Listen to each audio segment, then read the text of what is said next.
पनवेल शहराजवळील garden hotel सिग्नलजवळ चालत्या Swift गाडीने अचानक पेट घेतल्याची घटना बुधवारी सायंकाळी घडली असून सुदैवाने यात कोणतीही जीवितहानी झाली नाही.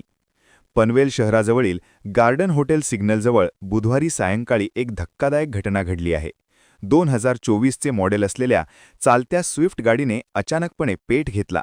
त्यामुळे परिसरात खळबळ उडाली. या घटनेची माहिती परिसरातील नागरिकांनी पनवेल शहर पोलीस ठाणे तसेच अग्निशमन दगारा देताच अग्निशमन दलाच्या बंबांनी घटनास्थळी रवाना होऊन त्यांनी सदर आग अथक परिश्रम करून आग आटोक्यात आणली. त्यामुळे पुढील अनर्थ टळला. सदर गाडी ही CNG प्रकारची असल्याची माहिती मिळत आहे. सुदैवाने यात कोणतीही जीवितहानी झाली नसल्याचे समजते. Bureau report, Panvel. पनवेल वार्ता न्यूज. आपल्या परिसरातील बातम्या आमच्यापर्यंत पोहोचवण्यासाठी स्क्रीनवर दिलेल्या क्रमांकावर संपर्क साधू शकता. दूरध्वनी क्रमांक 8652414343.